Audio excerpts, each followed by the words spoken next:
അതൊക്കെ ശരിക്കും എല്ലായിടത്തും സക്സസ് ആയിട്ട് വന്നിട്ടുണ്ട്. അത് വെറുതെ ഉടായിപ്പാണോ? 100%. ഇനി എന്താ ചെയ്യണ്ട? എനിക്ക് കല്യാണം കഴിക്കണം. നടക്കോ? ഇതൊന്നും നടക്കില്ല. ഇതിൽ 100% ആളുകളുടെ വീട്ടിൽ മാറ്റങ്ങൾ ഉണ്ടാക്കാൻ സാധിച്ചു എന്ന് വെച്ചാൽ എനിക്കില്ല എന്ന് തന്നെ പറയാൻ പറ്റും. നിങ്ങളുടെ കൺസൾട്ടന്റിന് മാറ്റാം. അപ്പൊ ഇപ്പൊ നമ്മൾ ഫെങ്ഷയെ കുറിച്ചിട്ടുള്ള ഒരു ജനറൽ ഐഡിയ നമുക്ക് കിട്ടി. ഒരു ഡെഫിനിഷൻ എന്താണ്, ഒരു ലക്ക് എൻഹാൻസ്മെന്റ് ആണെന്നൊക്കെ ഉള്ള ഒരു സമറൈസ് ആയിട്ടുള്ള ഒരു ഐഡിയ കിട്ടി. ഇനി നമുക്ക് ഇങ്ങനെ ജസ്റ്റ് കാര്യം മാത്രം അറിഞ്ഞാൽ പറ്റില്ലല്ലോ. നമ്മുടെ കൂട്ടുകാർക്ക്, ഇപ്പൊ എന്റെ സബ്സ്ക്രൈബേഴ്സ്, എന്റെ ഫാമിലി, അല്ലെങ്കിൽ എന്റെ ഫാമിലി പോലെയാണല്ലോ ഇപ്പൊ അവര്. അപ്പൊ അവർക്ക് ഉപകാരമുള്ള കാര്യം കൂടി വേണമല്ലോ. അപ്പൊ അവർക്കായിട്ട് ഞാൻ ചോദിക്കുന്നത്, ഇപ്പൊ ഒരു കല്യാണം നടക്കാത്ത കുട്ടിയാണ്, അല്ലെങ്കിൽ ഏറ്റവും വലിയ ഫേസ് ചെയ്യണതാണ് ജോലി. ആൾക്കാർക്ക് ജോലി കിട്ടുന്നില്ല, അല്ലെങ്കിൽ ഒരു കുട്ടി ഉണ്ടാവുന്നില്ല. അപ്പോ എനിക്കൊന്നും പറഞ്ഞു കൊടുക്കാൻ പറ്റില്ല, ചേച്ചി ഞാൻ എന്താ ചെയ്യാന്ന് വെച്ചിട്ടുണ്ടെങ്കിൽ, പക്ഷെ കിച്ചേട്ടനിലൂടെ അവർക്ക് എന്തെങ്കിലും ഒരു ഉപകാരം ഉണ്ടാവട്ടെ. അതെന്തൊക്കെയാണ് ഓരോന്നും സ്പെസിഫൈ ചെയ്ത് പറയാൻ പറ്റും? തീർച്ചയായിട്ടും. സോ ഞാൻ നേരത്തെ പറഞ്ഞ പോലെ നമുക്ക് ഓരോ പർട്ടിക്കുലർ ലക്കിന് വേണ്ടിയിട്ടും ഫംഗ്ഷൻ ചെയ്യാൻ പറ്റും. ഇപ്പൊ നമ്മള് ചില ആളുകളെങ്കിലും കൺസൾട്ടേഷന് വേണ്ടി വിളിക്കുമ്പോൾ അവരുടെ ഒരു എൻറ്റയർ വീട് കൺസൾട്ട് ചെയ്യാൻ പറ്റുന്ന അവസ്ഥയിലൊന്നും ആയിരിക്കണമെന്നില്ല. പല പ്രശ്നങ്ങൾ കൊണ്ടായിരിക്കും അവരുടെ അന്നത്തെ സാഹചര്യം.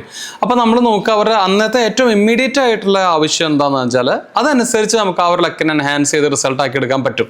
അങ്ങനെ ഒരു ഗുണം നമുക്ക് ഉണ്ട് ഇൻഫാക്ട് ഫംഗ്ഷനിൽ. ഇപ്പൊ പ്രസീത ചോദിച്ചാൽ ആദ്യം സംഭവിക്കേണ്ടത് ജോലി കിട്ടല്ലേ, നല്ല കല്യാണം കഴിച്ച പോലെ എന്നിട്ട് കുട്ടി ഉണ്ടായാൽ മതി അല്ലെ. അപ്പൊ പിന്നെ ജോലിക്ക് വേണ്ടിയിട്ടുള്ള ആളുകൾക്കാണെങ്കിൽ നമുക്ക് പറയാം, അവരുടെ നോർത്ത് സെക്ടർ ആദ്യം ഒന്ന് കെയർ ചെയ്യാം. ഇപ്പൊ സ്വാഭാവികമായിട്ട് നമ്മൾ ആദ്യം ചിന്തിക്കേണ്ട അവിടെയാണ് വീടിന്റെ വടക്ക് ഭാഗത്ത് എന്താണോ ഉള്ളതെന്നുള്ളത്. അപ്പൊ ഇൻഫാക്ട് അവിടെ ടോയ്ലറ്റ് ആണെങ്കിൽ ടോയ്ലറ്റ് നമ്മൾ ശരിക്കും പറഞ്ഞാൽ ഒരു അഫ്ലിക്ഷൻ ആയിട്ട് കണക്കാക്കാം വീട്ടിലെ. ഓക്കെ, അപ്പൊ നമ്മൾ എന്ത് ചെയ്യണം? നോർത്തിലെ ടോയ്ലറ്റ് ഉണ്ടെങ്കിൽ സ്വാഭാവികമായിട്ടും അവിടെയുള്ള ആളുകൾക്ക് ജോലി കണ്ടെത്താൻ ബുദ്ധിമുട്ടോ അതല്ലെങ്കിൽ ജോലിയിൽ സ്ഥിരമായിട്ട് പ്രശ്നങ്ങളോ വരാൻ ചാൻസസ് ഉണ്ട്. അപ്പൊ നമുക്ക് അവിടെ എന്ത് ചെയ്യണം? ആ ഒരു എനർജി ഒന്ന് ചെറുതായിട്ടൊന്ന് ഡിഫ്യൂസ് ചെയ്ത് കളയാൻ, ഒന്ന് ന്യൂട്രലൈസ് ചെയ്യാൻ വേണ്ടിയിട്ട് അപ്പൊ അവിടെ നമുക്ക് ചെയ്യാവുന്ന ഒരു കാര്യം വെച്ചാൽ ആ ടോയ്ലറ്റിനകത്ത് തന്നെ നമ്മളൊരു പ്ലാന്റ് വെക്കുക. അപ്പൊ അതൊരു ഓസ്പീഷ്യസ് പ്ലാന്റ്സ് ഒന്നും ആവരുത്. നമുക്ക് മുൾച്ചെടി അല്ലാത്ത ഏതെങ്കിലും ഇൻഡോർ പ്ലാന്റ് വെക്കണം, നല്ലതായിരിക്കും. നമ്മൾ അതിനകത്ത് കൊണ്ട് പൊളിച്ച് കളയേണ്ട കാര്യമില്ല. ഇവിടെ പൊളിക്കലില്ല നമുക്ക് ഫംഗ്ഷനില്. അപ്പൊ അത് എവിടെയായാലും നമുക്ക് പൊളിച്ചു പണിയിലില്ല ഫംഗ്ഷനില്. അപ്പൊ ഇവിടെ നമുക്ക് എന്ത് ചെയ്യാൻ പറ്റും? ഒരു ലക്കി ബാമ്പു അല്ലെങ്കിൽ മണി പ്ലാന്റ് ഒന്നും വെക്കരുത്. അതല്ലാണ്ടുള്ള ഏതെങ്കിലും ഒരു നോർമൽ ഒരു ഇൻഡോർ പ്ലാന്റ്, മുള്ളുകളല്ലാത്തൊരു പ്ലാന്റ് അവിടെ വെക്കാൻ ശ്രമിക്കാം. അതേപടി നമുക്ക് ചെയ്യാവുന്ന കാര്യം എന്താണെന്ന് വെച്ച് കഴിഞ്ഞാൽ, അതേപടി തന്നെ നമ്മൾ അതുപോലെ വീടിന്റെ ആ നോർത്ത് സെക്ടർ മിസ്സിംഗ് ആണോ എന്ന് കൂടെ നോക്കണം. ചില വീടുകൾ എന്തായിരിക്കും ആ ഒരു ഭാഗം കട്ട് ചെയ്ത് പോയിട്ടുണ്ടായിരിക്കും, പ്രോപ്പർ വടക്ക്. അപ്പൊ അവർക്കും തൊഴിലിൽ പ്രശ്നം ഉണ്ടാവാൻ ചാൻസസ് ഉണ്ട്. ഇനി നമ്മൾ എന്ത് ചെയ്യും? ഇനി നമുക്ക് അതിനെ എൻഹാൻസ് ചെയ്യിപ്പിക്കണം. അപ്പൊ അതിന് വേണ്ടിയിട്ട് നമുക്ക് ചെയ്യാവുന്ന ആ വീടിന്റെ നോർത്ത് ഭാഗത്തായിട്ട് നല്ലൊരു വാട്ടർ മൂവ്മെന്റ് ക്രിയേറ്റ് ചെയ്യാം. അപ്പൊ നമുക്ക് വേണ്ടി അക്വേറിയം വെക്കാം, അതല്ലെങ്കിൽ ഒരു വാട്ടർ ഫൗണ്ടൈൻ വെക്കാം. ഇപ്പൊ ഇത് വീട്ടിലോ ചെയ്യാം, അതല്ലെങ്കിൽ വീടിന്റെ അകത്ത് ലിവിംഗ് റൂമിന്റെ നോർത്തിലായാലും മതി. എൻ്റെ കരിയറിന്റെ സ്റ്റാർട്ടിങ് അവിടെയായിരുന്നു. ഞാൻ ഫംഗ്ഷനിലേക്ക് വന്നതിൻ്റെ ഫസ്റ്റ് കാര്യം അത് തന്നെയായിരുന്നു. ഞാൻ ചെയ്തു തുടങ്ങിയത് നമ്മുടെ തന്നെ ലിവിംഗ് റൂമിന്റെ നോർത്ത് വാളിൽ ഒരു അക്വേറിയം വെച്ചിട്ടാണ്. അപ്പൊ അത് നമുക്ക് ഒത്തിരി ഓപ്പർച്യൂണിറ്റീസ് ക്രിയേറ്റ് ചെയ്തു. അകത്ത് തന്നെ വേണമെന്നുണ്ടോ, അതോ പുറത്ത് ഇപ്പൊ ഒരു ഫൗണ്ടൈൻ പോലെ നോർത്തിലോട്ട് അങ്ങനെ ചെയ്യണതാണോ, അതോ വീടിന്റെ അകത്ത് തന്നെ നമ്മൾ ചെയ്യണതാണോ? രണ്ടും നമുക്ക് നല്ലതാണ്. പുറത്തായാലും മതി. പുറത്തില്ലാത്ത സാഹചര്യത്തിൽ നമ്മൾ അകത്തേക്ക് നോക്കിയാൽ മതി. അകത്ത് ചെയ്താലും നമുക്ക് നല്ലത് തന്നെയാണ്, പുറത്ത് ചെയ്യാൻ പറ്റില്ല, അത് നല്ലത് തന്നെയാണ്. ഓക്കെ, പക്ഷെ നമ്മൾ ഈ പുറത്തൊരു വലിയ വാട്ടർ ഫൗണ്ടൈൻ ചെയ്യുമ്പോൾ നമ്മൾ ശ്രദ്ധിക്കേണ്ട കുറെ കാര്യങ്ങളുണ്ട്. ഇപ്പൊ സപ്പോസ് അത് നോർത്ത് ഫേസിങ് വീടാണെങ്കിൽ അത് വീട്ടിൽ നിന്ന് ഇറങ്ങുമ്പോൾ വലതുഭാഗത്ത് ആകാൻ പാടില്ല എന്നൊക്കെ ഉണ്ട്. അപ്പൊ അങ്ങനെ ശ്രദ്ധിക്കേണ്ട കുറെ കാര്യങ്ങളുണ്ട്. അല്ലെങ്കിൽ അത് വളരെ നല്ലതാണ്.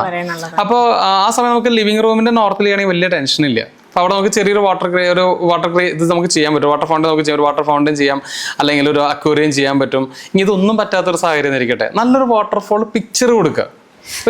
ഫംഗ്ഷനിലെ പിക്ചറിനും റെലവൻസ് ഉണ്ടെന്നേ. അപ്പൊ അതും ഒരു എനർജീനായിട്ട് നമ്മൾ കണക്കാക്കുക. അപ്പൊ അതൊരു ഘട്ടമാണ്. തീർച്ചയായിട്ടും നമുക്ക് റിസൾട്ട് ഉണ്ടാക്കണതാണ്. അതേപോലെ നമുക്ക് ചെയ്യാവുന്നതാണ് നോർത്തിൽ നമ്മളൊരു വിൻഡ് ചൈം കൊടുക്കുക, ഒരു 6 റോഡ് വിൻഡ് ചൈം കൊടുക്കുക. കാരണം എന്താണെന്ന് വെച്ചാൽ ആ ഒരു മെറ്റൽ എനർജി പ്രൊഡ്യൂസേഴ്സ് വാട്ടർ എന്ന് പറയാ. കാരണം നോർത്ത് വാട്ടറിന്റെ ഏരിയ ആണ്. അപ്പൊ നമ്മൾ മാക്സിമം വാട്ടറിനെ കൊണ്ടുവരണം അവിടെ. അതേപോലെ നമുക്ക് ചെയ്യാവുന്ന കാര്യമാണ്, വീടിന്റെ മെയിൻ ഡോറിന്റെ അടുത്ത് തന്നെ ആയിട്ട് അകത്തേക്ക് ഒരുപാട് പക്ഷികൾ പറന്ന രീതിയിലുള്ള ഒരു പിക്ചർ വയ്ക്കുക. അകത്തേക്ക് പറന്നു വരുന്നല്ലോ, ഫ്ലൈയിങ് ബേർഡ്സ്. വീടിന്റെ ഒന്നില്ലെങ്കിൽ വീടിന്റെ പുറത്തോ അല്ലെങ്കിൽ ലിവിംഗ് റൂമിന്റെ അകത്തായിട്ട് മെയിൻ ഡോറിന് ചേർന്ന് വീട്ടിനകത്തേക്ക് പറന്നു വരുന്ന പോലെ. കാരണം ഇത് സൂചിപ്പിക്കുന്നത് അവസരങ്ങളെയാണ്. ഓപ്പർച്യൂണിറ്റീസ്. അപ്പൊ അങ്ങനെയുള്ള ഒരുപാട് എൻഹാൻസേഴ്സ് നമുക്ക് കരിയറിന് വേണ്ടിയിട്ട് ചെയ്യാൻ പറ്റും. ഓക്കെ, പിന്നെ നമുക്ക് പേഴ്സണലൈസ് ആയിട്ട് ചെയ്യാം. ഒരു വ്യക്തിയുടെ ഡേറ്റ് ഓഫ് ബർത്ത് വെച്ചിട്ട് ആ വ്യക്തിയുടെ കരിയറിന്റെ ഡയറക്ഷൻ ഉണ്ട്. അപ്പൊ ആ ഡയറക്ഷൻ മാത്രം നമുക്ക് എൻഹാൻസ് ചെയ്യിക്കാനൊക്കെ പറ്റും. കുറച്ചുകൂടി ഡീറ്റെയിൽ ആയിട്ട് പോകുമ്പോൾ നമുക്ക് അത് മനസ്സിലാക്കി എടുക്കാൻ പറ്റും. അങ്ങനെ ചെയ്യാൻ പറ്റും. ഇത് ഒരു വാട്ടർ ഫൗണ്ടൈൻ തന്നെ നല്ലൊരു എൻഹാൻസർ. ഓക്കെ, ഇനി എന്താ ചെയ്യേണ്ടത്? അതിന് കല്യാണം കഴിക്കണം അല്ലേ? ഓക്കെ, അപ്പൊ കല്യാണം കഴിക്കാനായിട്ട് നമ്മൾ നേരെ സൗത്ത് വെസ്റ്റ് സെക്ടറിലേക്ക് പോവാം. ഇപ്പൊ സൗത്ത് വെസ്റ്റ് സെക്ടർ ആണ് റിലേഷൻഷിപ്പിന്റെ സെക്ടർ. ഓക്കെ, അപ്പൊ നമ്മുടെ ഭാരതീയ വാസ്തുവിൽ കന്നിമൂല എന്ന് പറയുന്ന പോലെ തന്നെ. അപ്പൊ അവിടെ ഇത് തന്നെ നോക്കണം. അവിടെ സെക്ടർ മിസ്സിംഗ് ആണോ എന്ന് നോക്കണം. അവിടെ ടോയ്ലറ്റ് ഉണ്ടോ എന്ന് നോക്കണം. ഉണ്ടെങ്കിൽ അതിനുള്ള റെമഡീസ് ആദ്യം ചെയ്യണം. സെക്ടർ മിസ്സിംഗ് ആണെങ്കിൽ അതിനുള്ള റെമഡി ഉണ്ട്. ടോയ്ലറ്റ് ആണെങ്കിൽ അതിനുള്ള പരിഹാരങ്ങൾ നമ്മൾ ചെയ്യേണ്ടതുണ്ട്. തീർച്ചയായിട്ടും നിങ്ങൾക്ക് സംശയം ഉണ്ടെങ്കിൽ നമ്മുടെ കമന്റിൽ ചോദിക്കാട്ടോ, നമ്മൾ അതിനൊക്കെ മറുപടി കൊടുക്കാം. കുഴപ്പമില്ല. ഇപ്പൊ ഞാൻ ചോദിച്ചോട്ടെ, ഈ ടോയ്ലറ്റ് എന്ന് പറയുന്നത് കറക്റ്റ് കന്നി മൂലയിൽ വേണം. ഇപ്പൊ ടെറസ്, ഇപ്പൊ മുകളിലൊക്കെ ആണെന്നുണ്ടെങ്കിൽ ടെറസ് ഉണ്ട്. ടെറസിന്റെ ഫ്രണ്ടിലായിട്ട് ഇപ്പൊ നോർത്ത് വെസ്റ്റിൽ തന്നെ സൗത്ത് വെസ്റ്റിൽ തന്നെ ബാത്റൂം ഉണ്ട്. പക്ഷെ അതിന്റെ പിന്നില് ടെറസും ഉണ്ട്. അങ്ങനെയാണെങ്കിൽ അത് കന്നിമൂലയാവും? ഇല്ല, വരില്ല. നമ്മൾ ശരിക്കും ആ ഒരു ടോട്ടൽ നമ്മൾ ആ ഒരു എൻറ്റയർ പ്രോപ്പർട്ടിനെ 9 തിരിക്കുമ്പോൾ സൗത്ത് വെസ്റ്റ് കട്ടയിൽ വരികയാണെങ്കിൽ, ആ ഒരു സെക്ടറിൽ വരികയാണെങ്കിൽ അതെ അതെ അതെ. അപ്പൊ അവിടെ നമുക്ക് ചെയ്യാവുന്നതെന്ന് വെച്ചാൽ അവിടെ നമുക്ക് അതിനകത്ത് വേണമെങ്കിൽ നമുക്ക് അതിന്റെ ഒരു ഡിസ്ട്രക്റ്റീവ് എലമെന്റ് ആയിട്ട് ഒരു 5 റോഡ് വിൻചൈം കൊടുക്കാം. 5 പൈപ്പിന് വിൻചൈം കൊടുക്കാം. എഗൈൻ അതിനകത്തും ഒരു പ്ലാന്റ് നന്നായിട്ട് നമുക്ക് അതിന്റെ ഒരു ആ ഒരു എനർജി കന്നിമൂലയിൽ ബാത്റൂം മാറ്റണമെന്നില്ല. കന്നിമൂലയില് ടോയ്ലറ്റ് ഉള്ളത് വാസ്തു അനുസരിച്ച് കന്നിമൂലയിൽ ബാത്റൂം പാടില്ല. ഞാൻ പോയി കൺസൾട്ട് ചെയ്ത കേരളത്തിലെ ആദ്യത്തെ 5 കോടീശ്വരന്മാരിൽ ഒരാളുടെ വീട്ടില് പ്രോപ്പർ സൗത്ത് വെസ്റ്റ് ടോയ്ലറ്റ് ഉണ്ട്. അയാൾക്ക് ഒരു പ്രശ്നം ഞാൻ കണ്ടിട്ടില്ല. സീരിയസ്ലി, ഞാനിതിനെ തള്ളിക്കളയണല്ല. അത് അവർക്ക് ബാധിക്കാണ്ടിരിക്കാനുള്ള കാരണങ്ങൾ ഒത്തിരി ഉണ്ട് ആ വീട്ടിൽ തന്നെ. ഓക്കെ, പക്ഷെ എന്നാലും നമ്മൾ അതിനുള്ള റെമഡി കൊടുക്കും. അപ്പൊ നമുക്ക് അവിടെ ചെറിയൊരു പ്ലാന്റ് കൊടുക്കാം. അതല്ല ഒരു 5 റോഡ് വിൻചൈം കൊടുക്കാം. ഇനി കല്യാണത്തിലേക്ക് പറഞ്ഞാൽ എന്ത് ചെയ്യണം? നമുക്ക് അവിടെ മാൻഡറിൻ ഡക്സ് എന്നൊരു സ്റ്റാച്ചു ഉണ്ട് ശരിക്കും ഫംഗ്ഷനിൽ. അത് ബേസിക്കലി സൂചിപ്പിക്കുന്നത് ഒരു നല്ലൊരു ദാമ്പത്യ റിലേഷൻഷിപ്പിനെയാണ്. കാരണം മാൻഡറിൻസ് എന്നുള്ള ഡക്സിന് അവര് മോണോഗമസ് ആണ്. ജീവിതത്തിൽ ഒരു പാർട്ട്ണർ മാത്രമേ ഉള്ളൂ. നമ്മുടെ നാട്ടിലെ വേഴാമ്പലിനെ പോലെ തന്നെ. അപ്പൊ അതിന്റെ സിമ്പിളാണ് കൊണ്ടുവരുന്നത്. അത് നമുക്ക് എന്ത് ചെയ്യാം? ആ കുട്ടിയുടെ അല്ലെങ്കിൽ ആ ഒരു പർട്ടിക്കുലർ വ്യക്തിയുടെ ബെഡ്റൂമിന്റെ സൗത്ത് വെസ്റ്റിലായിട്ട് നമുക്ക് ആ മാൻഡറിൻ ഡക്ക് വെക്കാം. അതല്ലെങ്കിൽ അവിടെ ക്രിസ്റ്റൽ പിരമിഡ് വെക്കാം. അല്ലെങ്കിൽ നമുക്കൊരു ക്രിസ്റ്റൽ ബോളുകൾ ഹാങ് ചെയ്യാം.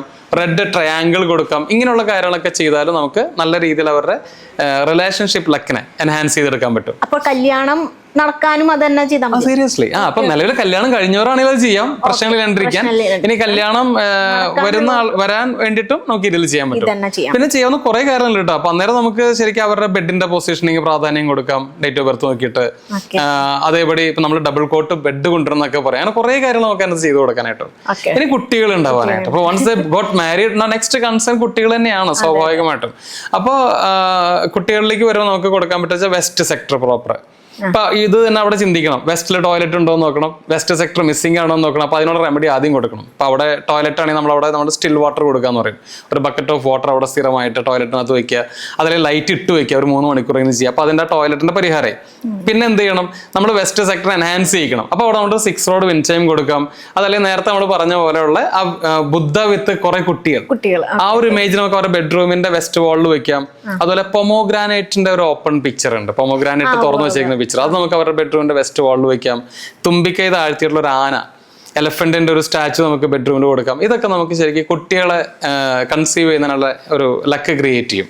പിന്നെ അതിലും ഫോളോ ചെയ്യേണ്ട കുറെ കാര്യങ്ങൾ നമുക്ക് പറഞ്ഞു കൊടുക്കാം. ശരിക്കും പറഞ്ഞാൽ ഒരുപാട് ഇങ്ങനെ വഴിപാടും പൂജയും ഒന്നും ആവശ്യമില്ല. ശരിക്കും ഒരു പിക്ചർ തന്നെ ലക്ക് ക്രിയേറ്റ് ചെയ്യും. സി, ഞാൻ നേരത്തെ പറഞ്ഞില്ലേ, കാരണം അൾട്ടിമേറ്റ്ലി ഇതൊക്കെ നമ്മുടെ മാനിഫെസ്റ്റേഷൻ ആണ് അല്ലെ. അതിനെ സപ്പോർട്ട് ചെയ്യുന്നതിന് വേണ്ടിയിട്ടുള്ള സിംബൽസ് ആണ് നമ്മളിവിടെ കൊണ്ടുവരുന്നത്.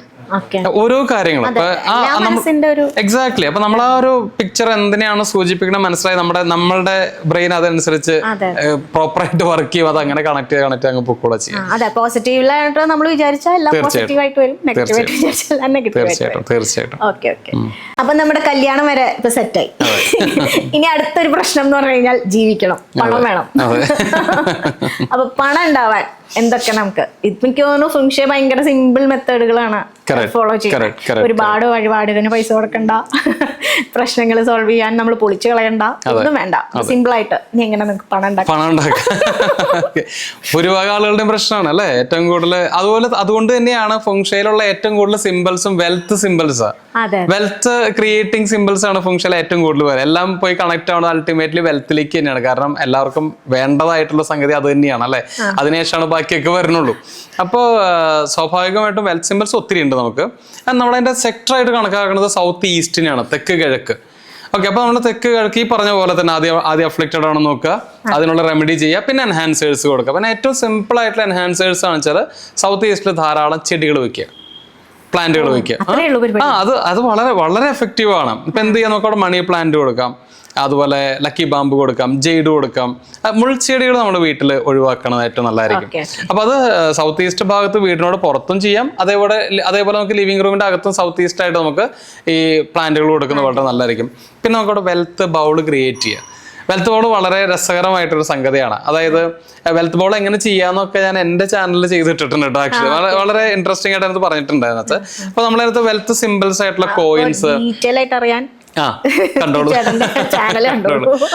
അതെ, തീർച്ചയായിട്ടും. അപ്പൊ അതിനകത്ത് നമ്മൾ പറയുന്നുണ്ട് നമുക്ക് കോയിൻസ് ഉണ്ട്, ഇൻഗോട്ട്സ് ഉണ്ട്, റൂയി, അങ്ങനെയുള്ള ഒരുപാട് വെൽത്ത് സിമ്പിൾസ് ഉണ്ട്. അതെല്ലാം കൂടെ നമ്മളൊരു ബൗളിലാക്കിയിട്ട് നമ്മുടെ വീടിന്റെ സൗത്ത് ഈസ്റ്റ് കോർണർ വെൽത്ത് കോർണറിൽ വെക്കുന്നത് ഒത്തിരി നല്ലതായിരിക്കും. അത് ഇന്ന സ്ഥലത്ത് വെക്കണത് ഉദ്ദേശിച്ചത് ഇപ്പൊ വരാന്തയിലാണോ നമ്മൾ പ്ലാന്റ്സ് ഒക്കെ വെക്കണ്ടേ, അതോ ലിവിംഗ് റൂമിലാണോ പ്ലാന്റ്സ് ഒക്കെ വെക്കണ്ടേ, ബെഡ്റൂമിലാണോ പ്ലാന്റ്സ് ഒക്കെ? അങ്ങനെ പ്ലാന്റ്സ് വെക്കാനും ഇപ്പൊ ഇൻഡോർ പ്ലാന്റ്സ് എല്ലാവരും വെറുതെ എല്ലായിടത്തും വെക്കുന്നുണ്ട്. അപ്പൊ ഇന്ന പൊസിഷൻ ഉണ്ടോ? ഇപ്പൊ ചോദിച്ച നല്ലൊരു ചോദ്യമാണ്. കാര്യം വെച്ചാൽ ബെഡ്റൂമിൽ പ്ലാന്റ്സ് വെക്കാൻ പാടില്ല എന്നാ, മറ്റെല്ലാം ഒക്കെയാണ്. നമുക്ക് സൗത്ത് ഈസ്റ്റില് നമുക്ക് വരാന്തയിൽ വെക്കാം, ലിവിംഗ് റൂമിൽ വെക്കാം, ബെഡ്റൂമിൽ വെക്കാം. ഇത് ഞാൻ ഇതുപോലെ തന്നെ ഒരു കൺസൾട്ടേഷൻ പോയപ്പോൾ അവരുടെ എല്ലാ ഫ്ലാറ്റുകളിലും അവർ ശരിക്കും ഈ ചെടികൾ വെക്കുന്നു. നമ്മുടെ നാട്ടിൽ തന്നെ വളരെ ഫേമസ് ആയിട്ടുള്ള ഒരു കൺസ്ട്രക്ഷൻ ആണ് അവരുടെ. അപ്പൊ ഞാനിത് പറഞ്ഞപ്പോ അദ്ദേഹം പറഞ്ഞു, അതെന്താ കൃഷ്ണകുമാരെ നല്ലതല്ലേ, നല്ലൊരു ഓക്സിജന് വേണ്ടിയിട്ടല്ലേ ചെയ്യണമെന്നുണ്ടായിരുന്നു. പക്ഷെ അത് നമ്മൾ ഡീപ്പായിട്ട് മനസ്സിലാക്കുമ്പോൾ നമുക്ക് ബെഡ്റൂമിൽ വേണ്ടത് ബേസിക്കലി നമുക്കൊരു സ്ലീപ്പിംഗ് എനർജിയാണ്, ഒത്തിരി കാം ആയിട്ടുള്ള എനർജിയാണ്. അപ്പോൾ ഈ പ്ലാന്റ്സ് അവിടെ വരുമ്പോൾ കുറച്ചും കൂടെ ആക്റ്റീവ് എനർജി ക്രിയേറ്റ് ചെയ്യുന്ന പറയാം. പക്ഷെ നമ്മൾ പറയില്ല ഇൻഡോർ പ്ലാന്റ്സ് ഓക്സിജൻ ക്രിയേറ്റ് ചെയ്യുന്നു. അതെ, പക്ഷെ നമ്മൾ ബെഡ്റൂമിൽ ഒഴിവാക്കണതായിരിക്കും നല്ലതെന്നാണ് ഞാൻ മനസ്സിലാക്കിയിട്ടുള്ളത്. അപ്പൊ നമ്മുടെ തിയറിറ്റിക്കലി പറയുന്നത് ശരിക്കും അത് തേർഡ് പാർട്ടി ഇന്റർവെൻഷൻസ് ഉണ്ടാക്കുന്ന പറയാം. അതായത് ഒരു ഹസ്ബൻഡ് വൈഫ് ലൈഫിൽ വേറൊരാളുടെയും കൂടെ പ്രസൻസ് ക്രിയേറ്റ് ചെയ്യാനുള്ള പോസിബിലിറ്റി ഈ പ്ലാന്റ്സ് അവിടെ വരുന്നൊക്കെ ഉണ്ട്. അപ്പൊ അത് നമുക്ക് ഒഴിവാക്കണതായിരിക്കും. പ്ലാന്റ്സും അതുപോലെ പ്ലാന്റ്സും മൂവിങ് വാട്ടർ ഒക്കെ നമ്മൾ ശരിക്കും ബെഡ്റൂമിൽ നിന്ന് ഒഴിവാക്കണം നല്ലതായിരിക്കും. സൗത്ത് ഈസ്റ്റിൽ നമ്മൾ ധാരാളം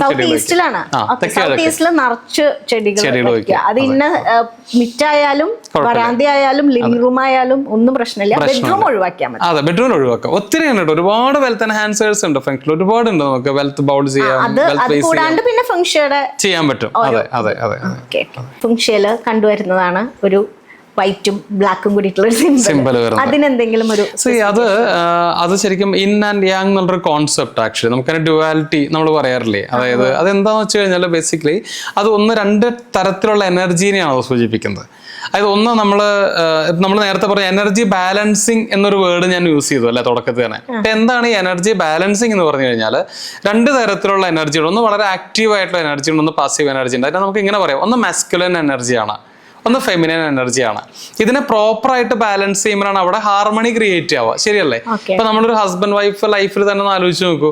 ഒരാള് മാസ്കുലൻ എനർജിയാണ്, ഒരാള് ഫെമിനൻ എനർജിയാണ്. ഇതിൽ ഏതെങ്കിലും ഒന്നിനെ ഡൊമിനേറ്റ് ചെയ്ത് എന്തായിരിക്കും അവസ്ഥ? ആ റിലേഷൻഷിപ്പിൽ പ്രശ്നങ്ങളെ അല്ലേ? ഇനി ഫെമിനൻ എനർജി വേണ്ടോടത്താണ് ഫെമിനൻ എനർജി പാടുള്ളൂ. അവിടെ മാസ്കുലൻ എനർജി ചില വീടുകളിൽ അങ്ങനെയാണേ. ചില വീടുകളിൽ മെയിലിലാണ് ഫെമിനൻ എനർജിയും ഫീമെയിലാണ് മാസ്കുലൻ എനർജി ഉള്ളത്. പക്ഷെ അത് പ്രോപ്പർലി ബാലൻസ്ഡ് അല്ലെങ്കിൽ അവിടെ തീർച്ചയായിട്ടും ഹാർമണി ക്രിയേറ്റ് ആവില്ല. അപ്പൊ അതുപോലെ തന്നെ നമ്മുടെ വീട്ടിലാണെങ്കിലും ആ ഒരു എനർജിയെ പ്രോപ്പറായിട്ട് രണ്ട് എനർജികളെ പ്രോപ്പറായിട്ട് ബാലൻസ് ചെയ്യുക. അപ്പൊ അതുകൊണ്ട് തന്നെയാണ് അതിനകത്ത് ആ ഒരു സിമ്പിളിന് ഒത്തിരി പ്രാധാന്യമുണ്ട്.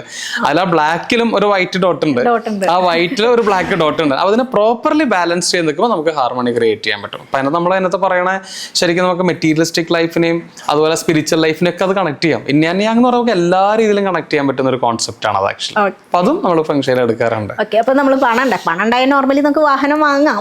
എങ്കിലും വാഹനം വാങ്ങാനൊക്കെ നമ്മളിപ്പോ ജോത്സ്യം പോയി നോക്കാറുണ്ട്. ഇപ്പൊ സമയമാണോ, ഇനി എന്തെങ്കിലും വാങ്ങി എന്തെങ്കിലും കുഴപ്പമുണ്ടോ, അപ്പൊ അതിനെ ബേസ് ചെയ്തൊരു ഫംഗ്ഷൻ എന്തെങ്കിലും ഉണ്ടോ? ആസ്ട്രോളജിയിൽ നമ്മൾ പറയുന്നത് ശരിക്കും വീനസിന്റെ സപ്പോർട്ട് വരുമ്പോഴാണ് നമ്മൾ ശരിക്കും വാഹനത്തിലേക്ക് വരിക എന്ന് പറയും. അതുപോലെ ഇപ്പൊ ഈവൻ ജുപ്പിറ്ററിന്റെയും സപ്പോർട്ട് വളരെ നിർബന്ധമാണ് അതിനകത്ത്. ഫംഗ്ഷനിൽ നമ്മൾ വരുമ്പോൾ ശരിക്കും നമ്മൾ അതിന്റെ മാനിഫെസ്റ്റേഷൻ ടെക്നിക്സ് നമുക്ക് ഉപയോഗിക്കാൻ പറ്റും. ഓക്കെ, അപ്പൊ അതിന് നമുക്ക് നമ്മുടെ വാഹനം, നമ്മൾ മാനിഫെസ്റ്റ് ചെയ്ത വാഹനം ഏതാന്നുള്ളത് അതിന്റെ പിക്ചേഴ്സ് എടുത്തിട്ട് നമ്മുടെ മാനിഫെസ്റ്റേഷൻ വാളായിട്ട് കണക്കാക്കുന്നത് വെസ്റ്റ് വാളിനെയാണ് ലിവിംഗ് റൂമിൽ.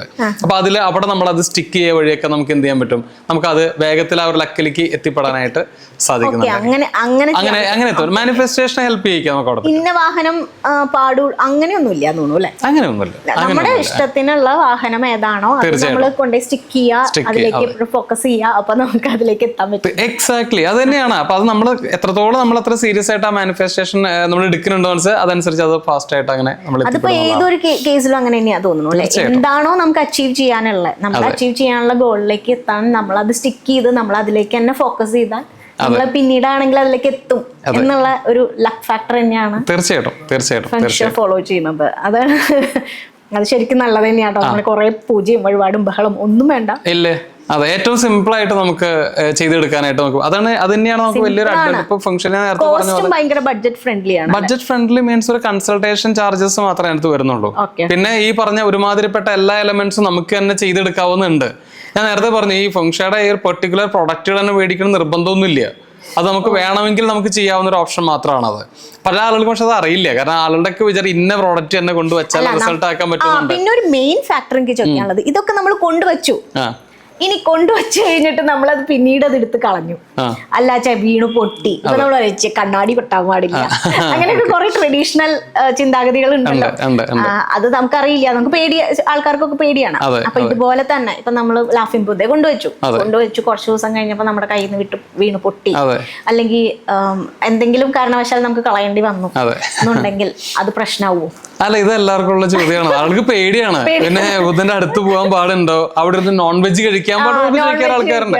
അതൊന്നും അതിനകത്ത് വരുന്നില്ല ബേസിക്കലി. ഇപ്പൊ സപ്പോസ് അത് നമ്മുടെ കയ്യിൽ നിന്ന് വീണ് പൊട്ടിക്കഴിഞ്ഞാൽ അത് എടുത്ത് നമ്മൾ ഒഴുകുന്ന വെള്ളത്തിൽ കൊണ്ട് കളയാന്നുള്ളതാണ്. ഇപ്പൊ അടുത്തൊരു പുഴ എന്തെങ്കിലും ഒഴുകി പോകണമെങ്കിൽ അവിടെ കൊണ്ട് ഡിസ്പോസ് ചെയ്യാന്ന് മാത്രമേ ഉള്ളൂ. വേറെ അതിനകത്ത് പ്രശ്നങ്ങളൊന്നും വരുന്നൊന്നുമില്ല. ഇനിയിപ്പോ സപ്പോസ് ഒരാൾ വെച്ച ആൾക്ക് കുറച്ച് ദിവസം കഴിയുമ്പോൾ തോന്നുന്നത് ഇത് വേണ്ടാന്ന് തോന്നുകയാണെങ്കിൽ ആൾക്കത് ഒഴിവാക്കാനുള്ള എല്ലാ അവകാശവും ഒന്നും ഒരിക്കലും ഉണ്ടാകുന്നില്ല. അതെ അതെ, തീർച്ചയായിട്ടും നല്ലതിലേക്ക് മാത്രമേ അത് വരുന്നുള്ളൂ. നമ്മളത് ഒഴിവാക്കുന്നോണ്ട് പ്രത്യേകിച്ച് എന്തെങ്കിലും ഒരു പ്രശ്നമായിട്ടൊന്നും അത് മാറണമെന്നില്ല, അങ്ങനൊന്നും വരാറില്ല. ഇത്തരം കാര്യങ്ങൾ പ്രസീത ചോദിച്ചില്ല. ഞാൻ ഒരു ചോദ്യം ചോദിക്കട്ടെ. അപ്പൊ പ്രസീത എന്നോട് ചോദിച്ചു, നമ്മളെ കരിയർ ചോദിച്ചു അല്ലെ, നമ്മള് കുട്ടികള് ഉണ്ടാവുന്ന കാര്യം ചോദിച്ചു, വിവാഹം ചോദിച്ചു. പ്രസീതയുടെ ഒരു കാഴ്ചപ്പാടിൽ ഒരു മനുഷ്യന്റെ ഒരു വ്യക്തിയുടെ ജീവിതത്തിൽ വേണ്ട ഏറ്റവും വലിയ ലക്ക് എന്തായിരിക്കും? എനിക്ക് വേണ്ടത് എപ്പോഴും ഹാപ്പി ആയിട്ടിരിക്കുക എന്നുള്ളത് തന്നെയാണ് എന്നെ സംബന്ധിച്ച് ഏറ്റവും വലിയ കാര്യം. ഇപ്പൊ ഒരു വലിയ ജോലി കിട്ടി, അല്ലെങ്കിൽ ഒരു വലിയ നല്ല സ്ഥിതി നമ്മൾ നിൽക്കണം, അവിടെ ഒരു സ്വസ്ഥതയില്ല, സമാധാനം ഇല്ല, സന്തോഷം ഇല്ല എന്നുണ്ടെങ്കിൽ പിന്നെ എന്ത് ലൈഫ്? അതാണ് എൻ്റെ ഒരു കൺസെപ്റ്റ്. ലീവ് അറ്റ് പ്രസന്റ് എന്ന് തന്നെയാണ് ഞാൻ വിചാരിക്കണം. അതുകൊണ്ട് തന്നെ ഞാൻ സത്യം പറഞ്ഞാൽ ചേട്ടനെ ഇരുത്തി പറയണതുകൊണ്ട് പറയാം, ഇതൊന്നും ഞാൻ ഫോളോ ചെയ്യുന്നില്ല. ശരിക്കും പറഞ്ഞാൽ എനിക്കിപ്പോ അതൊരു ചോദ്യം ചോദിക്കുന്നത്, ഇതൊക്കെ ശരിക്കും എല്ലായിടത്തും സക്സസ് ആയിട്ട് വന്നിട്ടുണ്ടോ? അത് വെറുതെ ഉടായ്പാണോ? കിച്ചേട്ടനോടായതുകൊണ്ട് എനിക്ക് ഡയറക്റ്റ് ചോദിക്കാം, എവിടെയൊക്കെയാണ്? അല്ലെങ്കിൽ ഇപ്പൊ ഓരോ ക്ലയന്റുകളിൽ നിന്ന് നല്ല രീതിയിൽ ഒരാൾക്ക് കിച്ചേട്ടൻ ചെയ്തത് സാറ്റിസ്ഫൈ ആയിട്ട് കിച്ചേട്ടന് ഒരു സാറ്റിസ്ഫാക്ഷനും സന്തോഷം കിട്ടുമല്ലോ, ഞാൻ ഇന്നത് ചെയ്തു കൊടുത്തിട്ട് അവിടെ ഇന്നത് ഉണ്ടായി, ആ ഒരു എക്സ്പീരിയൻസ്. അല്ലാച്ചാൽ നമ്മൾ സിമ്പിൾ ആയിട്ട് ചോദിക്കുകയാണെങ്കിൽ ഇത് ശരിക്കുള്ളത് നടക്കോ ഇല്ലയോ? എന്റെ ഒരു എക്സ്പീരിയൻസ് പറയുകയാണെങ്കിൽ ഇപ്പൊ ഒരു 1500-ൽ പരം കൺസൾട്ടേഷൻസ് ഞാൻ ചെയ്തിട്ടുണ്ട്. അതിൽ എനിക്ക് ഈ ഒരു 15 വർഷത്തെ എക്സ്പീരിയൻസ് എടുത്ത് എനിക്ക് അത്ര തന്നെ പറയാനുണ്ട്. അത്രയും ആളുകളുടെ ജീവിതങ്ങളിലേക്ക് ഞാൻ ചെന്നിട്ടുണ്ട്. ഇതിൽ 100% ആളുകളുടെ വീട്ടിൽ മാറ്റങ്ങൾ ഉണ്ടാക്കാൻ സാധിച്ചു എന്ന് വെച്ചാൽ എനിക്കില്ല എന്ന് തന്നെ പറയാൻ പറ്റും. ഓക്കെ, അതിനകത്ത് കാരണങ്ങൾ പലതാകാം. ഓക്കെ, അതെന്താന്ന് വെച്ച് കഴിഞ്ഞാൽ ഇപ്പം ഞാനത് ആളുകളോട് തന്നെ പറയാറുണ്ട്. നിങ്ങളൊരു ആസ്ട്രോളജറെ കണ്ടുകൊണ്ടോ, ഒരു വാസ്തു വിദഗ്ധനെ കണ്ടുകൊണ്ടോ, ഫെങ്ഷൈ കൺസൾട്ടന്റിനെ കണ്ടുകൊണ്ടോ നിങ്ങളുടെ എല്ലാ പ്രശ്നങ്ങളും തീരണമെന്ന് നിർബന്ധമില്ല. കാരണം മാറ്റങ്ങൾ ഉണ്ടാവേണ്ടത് ബേസിക്കലി നിങ്ങളുടെ ഉള്ളിൽ തന്നെയാണ്. കാരണം നിങ്ങൾ മാറ്റങ്ങൾക്ക് തയ്യാറല്ലെങ്കിൽ പിന്നെ നിങ്ങൾക്ക് ഒരൊറ്റ ഓപ്ഷൻ ഉള്ളൂ, നിങ്ങളുടെ കൺസൾട്ടന്റിനെ മാറ്റുക. ഒന്നില്ലെങ്കിൽ അപ്പോൾ സാധാരണ നമ്മൾ കണ്ടിട്ടുള്ള എന്താ വെച്ചാൽ ഒത്തിരി ആസ്ട്രോളജേഴ്സിന്റെ അടുത്ത് പോയിക്കൊണ്ടിരിക്കുന്ന ചില ആൾക്കാരുണ്ട്. അവരൊരു മാസം ഒരാളുടെ അടുത്ത് പോകും, അയാൾ പറയുന്ന കുറെ കാര്യങ്ങൾ കേൾക്കും, അടുത്ത ആളുടെ അടുത്ത് പോകും, അയാൾ പറയുന്ന കുറെ കാര്യങ്ങൾ കേൾക്കും. കുറെ കഴിയുമ്പോൾ ഇവർക്ക് മടുക്കും, ഇതൊന്നും നടക്കില്ല എന്ന് അവർ തന്നെ ഉറപ്പിക്കും. അപ്പൊ അങ്ങനെയുള്ളവരോട് ഞാൻ ചോദിക്കാറുണ്ട്, നിങ്ങൾ എന്താ മാറ്റിയെന്ന് ചോദിക്കുമ്പോൾ അവർ പറയും ഞങ്ങളെ ആസ്ട്രോളജറെ മാറ്റി എന്നാ പറയും. അത്രയും പോലും സ്വയം മാറാൻ തയ്യാറാവും. ഞാൻ നേരത്തെ പറഞ്ഞു, ഇതൊക്കെ നമ്മളിൽ മാറ്റങ്ങൾ ഉണ്ടാക്കുന്നതിന് സപ്പോർട്ട് ചെയ്യുന്ന കുറച്ച് എലമെന്റ്സ് മാത്രമാണ്. Whether it is astrology, numerology, feng shui, vastu, whatever. അതിനനുസൃതമായിട്ട് നമ്മൾ കൂടെ മാറാൻ തയ്യാറായാൽ തീർച്ചയായിട്ടും ഇത് നല്ല രീതിയിൽ സപ്പോർട്ട് ചെയ്യും. അങ്ങനെ സപ്പോർട്ട് ചെയ്യപ്പെട്ട ഒരുപാട് ആളുകൾ എൻ്റെ ലൈഫിലുണ്ടെന്നുള്ളതാണ് എൻ്റെ ഒരു സന്തോഷത്തിന്റെ കാരണമായിട്ട്. കാരണം നമ്മൾ ഒരു വീട് കൺസൾട്ട് ചെയ്തിട്ട് അവിടെ നിന്ന് മേടിച്ചു കൊണ്ടുവരുന്ന ഒരു ഫീസ് അല്ല നമ്മുടെ ഒരു അൾട്ടിമേറ്റ് നമുക്ക് സാറ്റിസ്ഫാക്ഷൻ തരുന്നത്. കുറച്ച് നാളുകൾക്ക് ശേഷമെങ്കിലും അവർ നമ്മളെ വിളിച്ചിട്ട് സാറേ ചെയ്തിട്ട് ഒത്തിരി നന്നായിട്ടോ ഭയങ്കര സന്തോഷം എന്ന് പറഞ്ഞാൽ ഒരുപാട് ടെസ്റ്റിമോണിയൽസ് നമുക്കുള്ളത് എൻ്റെയും കോൺഫിഡൻസ് വർദ്ധിപ്പിക്കാറുണ്ട്. ഒരു വ്യക്തി അങ്ങനെ വിളിച്ച് പറയുമ്പോൾ ഒരു പക്ഷെ അവരേക്കാളും കൂടുതൽ സന്തോഷിക്കുന്നത് ഞാനാണ്. നമ്മൾ ചെയ്തൊരു കാര്യം കൊണ്ട് അവരുടെ ലൈഫിൽ ഒരു മാറ്റം ഉണ്ടായില്ലോ എന്ന് ഓർക്കുമ്പോൾ നമുക്ക് കിട്ടുന്ന ഒരു കംപ്ലീറ്റ് സാറ്റിസ്ഫാക്ഷൻ ആണ്. അതാണ് എൻ്റെ ഈ പ്രൊഫഷനിൽ ഞാൻ ഏറ്റവും കൂടുതൽ എൻജോയ് ചെയ്യുന്നത്. അങ്ങനെയുള്ള ഒത്തിരി പേരുണ്ട്.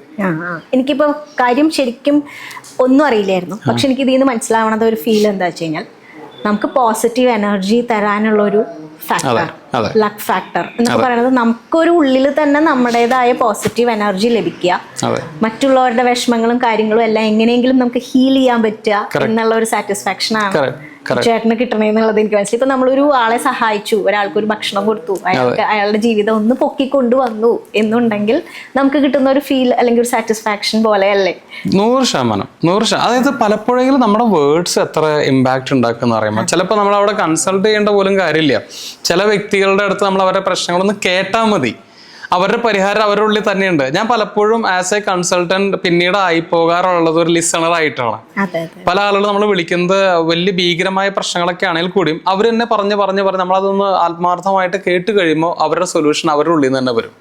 അവരത് ചെയ്തോളൂ, നമ്മൾ അതിനൊന്ന് പതുക്കെ ഒന്ന് സപ്പോർട്ട് ചെയ്ത് കൊടുത്താൽ മതി. അവിടെയാണ് ഈ തരത്തിലുള്ള കാര്യങ്ങളൊക്കെ നമുക്ക് ഭയങ്കര സപ്പോർട്ട്. ഞാൻ എൻ്റെ ഈ പ്രൊഫഷൻ ഒരുപാട് സ്നേഹിക്കുന്നതും അല്ലെങ്കിൽ അതിനകത്ത് ഒത്തിരി ഹാപ്പി കിട്ടുന്നതിൻ്റെ കാരണം എന്താണെന്ന് വെച്ച് കഴിഞ്ഞാൽ ഈ പറഞ്ഞ പ്രകാരം മാറ്റങ്ങളുണ്ടായ കുറേ പേരുണ്ട് ലൈഫിൽ. അതെൻ്റെ ഒരു അസെറ്റാണ്. ഇപ്പൊ നേരത്തെ പ്രസീത പറഞ്ഞ പോലെ പ്രസീതയുടെ സബ്സ്ക്രൈബേഴ്സ് പ്രസീതയുടെ ഫാമിലി ആണെന്ന് പറഞ്ഞ പോലെ തന്നെ ഞാനുമായിട്ട് കണക്ട് ചെയ്തിട്ടുള്ള അപ്പോൾ ഓരോ കൺസൾട്ടേഷന് ശേഷം ഞാനൊരു ബന്ധമാണ് അവിടെ ഉണ്ടാക്കാറുള്ളത്. അങ്ങനെയുള്ള ഒരുപാട് ബന്ധങ്ങൾ നമുക്കിപ്പോ ഉണ്ട്. ഞാൻ അങ്ങനെ വിചാരിക്കാറുണ്ട്. ഞാൻ വീഡിയോ ചെയ്യണത് എൻ്റെ ഒരു സന്തോഷത്തിനാണ്, അല്ലാണ്ട് ഇപ്പൊ ഒരു പൈസ മോണിറ്റൈസ് അങ്ങനെയൊന്നും വിചാരിച്ചിട്ടല്ല. ഒരു സന്തോഷം, ഹാപ്പിനെസ്, എനിക്ക് ഹാപ്പി ആയിട്ടിരിക്കണം, എനിക്കിഷ്ടമാണ് ചെയ്യണത്, അതുപോലെ ചെയ്യണം. അപ്പൊ അത് ഞാൻ ചെയ്യുമ്പോൾ എൻ്റെ വീഡിയോസ് കാണുന്നവർക്ക് എന്തെങ്കിലും ഒരു ഉപകാരം ഉണ്ടാവണം ആണ് അല്ലേ? അതുപോലെ ട്രഡീഷണൽ വീഡിയോസ് ആണ് ഞാൻ കൂടുതലും ചെയ്യില്ല. അതെന്ന് പറഞ്ഞു കഴിഞ്ഞാൽ നമ്മുടെ കൾച്ചർ പോയിക്കൊണ്ടിരിക്കുകയാണ്. ഞാൻ കുറേ കാര്യങ്ങൾ ഇവിടെ ഈ കല്യാണം കഴിഞ്ഞ് വന്നേ പിന്നെയാണ് കാണുന്നത്. അപ്പൊ അതും മനസ്സിലാക്കണം. അതുപോലൊരു ട്രഡീഷണൽ ആണ് ഈ ഫെങ്ഷി ആയാലും ജ്യോതിഷനായാലും എന്ത് കൺസെപ്റ്റ് ആണെങ്കിലും അതിൽ എനിക്കൊരു വളരെ കൗതുകം തോന്നിയത് വളരെ പോസിറ്റീവ് എനർജി നൽകുന്ന ഒരു കൺസെപ്റ്റാണ്. മറ്റുള്ള ഇതിനേക്കാളും ഫെങ്ഷി എനിക്ക് ഫീൽ ചെയ്തത് എല്ലാവർക്കും ഉള്ളിൽ പോസിറ്റീവ് എനർജി കൊടുക്കുക. അതായത് നമ്മൾ കുറേ കാര്യങ്ങൾ ചെയ്ത് പേടിപ്പിച്ച് അല്ലെങ്കിൽ പറഞ്ഞ് അങ്ങനെയൊന്നും അല്ലാണ്ട് നമുക്ക് വെറുതെ ഒരു പിക്ചർ വെച്ചപ്പോൾ ഒരു പോസിറ്റീവ് എനർജി, ഒരു പ്ലാന്റ് വെച്ചപ്പോൾ ഒരു പോസിറ്റീവ് എനർജി, ഒരു ക്രിസ്റ്റൽ വെറുതെ എവിടെയെങ്കിലും വെക്കണോ അല്ലെങ്കിൽ ഒരു ലാഫിംഗ് ബുദ്ധ വെച്ച് അതിന്റെ ചിരി കാണുമ്പോൾ ഒരു പോസിറ്റീവ് എനർജി. ഈ ഒരു പോസിറ്റിവിറ്റി ഉണ്ട് എന്നുള്ളത് കൊണ്ടാണ് കിച്ചേട്ടൻ ഈ ഒരു കൺസെപ്റ്റ് നമുക്ക് ഇതൊരു ഡിസ്കഷൻ നടത്തിയാലോ എന്ന് പറഞ്ഞപ്പോൾ എനിക്ക് വളരെ ഇഷ്ടം തോന്നിയത്. അതുകൊണ്ടാണ് നല്ലൊരു കാര്യമാണ്. അതും എൻ്റെ ഫാമിലി എന്ന് വിചാരിക്കണം, ആ സബ്സ്ക്രൈബേഴ്സിന് അവർക്ക് എന്തെങ്കിലും ഇതിലേക്ക് കൂടി ഉപകാരം ഉണ്ടാവുക. അതുപോലെ കിച്ചുവേട്ടൻ്റെ വിളിച്ച് ഇപ്പം എന്തെങ്കിലും ഇതുപോലെ വിഷമങ്ങളൊക്കെ അനുഭവിക്കുന്നവരുണ്ടെങ്കിൽ ഇപ്പം അവർക്ക് ഞാൻ അങ്ങനത്തെ ഒരു സൈക്കോളജിസ്റ്റോ അല്ലെങ്കിൽ അങ്ങനെയൊന്നും അല്ല. അപ്പോൾ കിച്ചുവേട്ടൻ വഴി, കിച്ചുവേട്ടൻ്റെ ചാനൽ വഴി ഫെങ്ഷി തന്നെയാണ് ചാനൽ, ഫെങ്ഷി ഇന്ത്യ തന്നെയാണ് ചാനലിൻ്റെ പേരും. അപ്പോൾ ചാനൽ വഴി ഒക്കെ അവർക്കൊരു ഹീലിംഗ് പ്രോസസ് കിട്ടുകയാണെന്നുണ്ടെങ്കിൽ വളരെ ഉപകാരം എന്ന് വിചാരിച്ച് ചെയ്തത് തന്നെയാണത്. Thank you so much Praseetha. അതിനകത്ത് ഇപ്പൊ നമ്മൾ നേരത്തെ പറഞ്ഞ പോലെ ഹാപ്പി ആയിട്ടിരിക്കാനാണ് ഇഷ്ടപ്പെടുന്നതെന്ന് പറഞ്ഞല്ലോ. അതായത് ഇനി കുറച്ച് നാൾ കഴിയുമ്പോൾ നമ്മുടെ ലക്ഷറിയുടെ ഡെഫിനേഷൻ പോലും മാറാൻ പോവാണ്. അപ്പൊ നമ്മൾ ഇന്ന് കാണുന്ന ലക്ഷറി എന്നുള്ളത് ശരിക്കും പറഞ്ഞാൽ വലിയ വീട്, വാഹനം, അല്ലെ, യാത്രകൾ, സമ്പാദ്യമൊക്കെ തന്നെയാണ്. പക്ഷെ കുറച്ചങ്ങോട്ട് പോയി കഴിയുമ്പോൾ ലക്ഷറി എന്നുള്ളത് ശരിക്കും പറഞ്ഞാൽ പീസ് ഓഫ് മൈൻഡ് ഒക്കെ ലക്ഷറിയുടെ ഭാഗമായിട്ട് മാറും. അത് വളരെയധികം ബുദ്ധിമുട്ടായിരിക്കും കിട്ടാനായിട്ട്. അതുപോലെ തന്നെയാണ് ബീയിങ് എ ഹാപ്പി ഫാമിലി. എളുപ്പമല്ല. റിലേഷൻഷിപ്പ് നമ്മൾ ഭയങ്കര ലക്ഷറി ആയിട്ട് മാറാൻ പോകണം. കാരണം ഇപ്പൊ നേരത്തെ പ്രസീത പറഞ്ഞ പോലെ ഞാൻ ഈ ഒരു കൺസൾട്ടേഷന്റെ ഭാഗമായിട്ട് ഇതൊരു പ്രൊഫഷനായിട്ട് എടുത്ത് തുടങ്ങി കഴിഞ്ഞപ്പോൾ എൻ്റെയും വിചാരം ആളുകളുടെ എല്ലാവരുടെയും പ്രശ്നം ഫിനാൻഷ്യൽ ആണെന്നുള്ളതായിരുന്നു എൻ്റെ വിചാരം. എല്ലാവരും വിളിക്കാൻ പോണത് സാമ്പത്തിക പ്രശ്നത്തിന് വേണ്ടിയിട്ടായിരിക്കും. പക്ഷേ ഈ ഒരു ജേണി കണ്ടിന്യൂ ചെയ്ത് കഴിഞ്ഞപ്പോൾ എനിക്ക് മനസ്സിലായത് ഒരു 90% ആളുകളും അനുഭവിക്കുന്ന യഥാർത്ഥ പ്രശ്നം എന്ന് പറയുന്നത് റിലേഷൻഷിപ്പിലെ പ്രശ്നമാണ്.